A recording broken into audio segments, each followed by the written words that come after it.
بسم الله الرحمن الرحيم.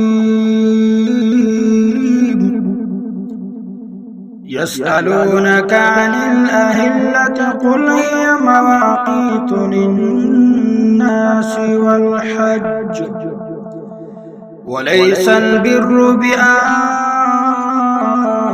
تأتوا البيوت من ظهورها ولكن البر من اتقى وأتوا البيوت من أبوابها واتقوا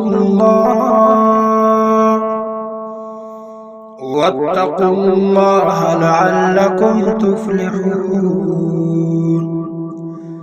وقاتلوا في سبيل الله الذين يقاتلونكم ولا تعتدوا إن الله لا يحب المعتدين.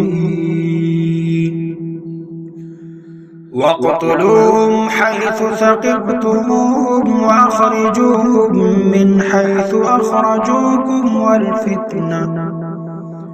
والفتنة أشد من القتل ولا تقاتلوهم عند المسجد الحرام حتى يقاتلوكم فيه فإن قاتلوكم فاقتلوهم كذلك جزاء الكافرين.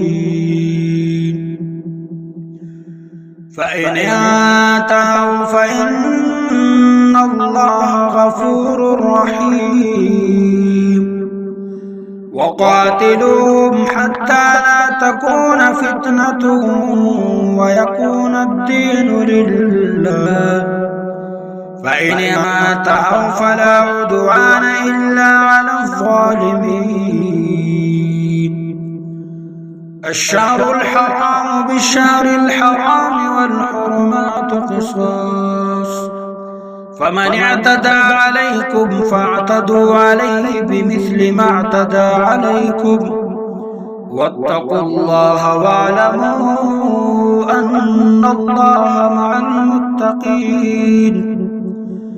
وأنفقوا في سبيل الله ولا تلقوا بأيديكم إلى التهلكة وأحسنوا إن الله يحب المحسنين.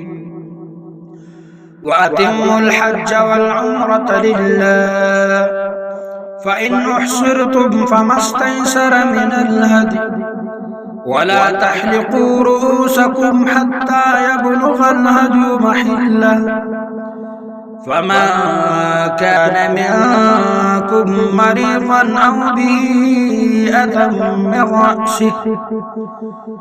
من رأسه ففدية من صيام أو صدقة أو نسك فإذا أمنتم فمن تمتع بالعمرة إلى الحج فما استيسر من الهدي فمن لم يجد فصيام 3 أيام في الحج و7 إذا رجعتم تلك 10 كاملة ذلك لمن لم يكن أهله حاضر المسجد الحرام.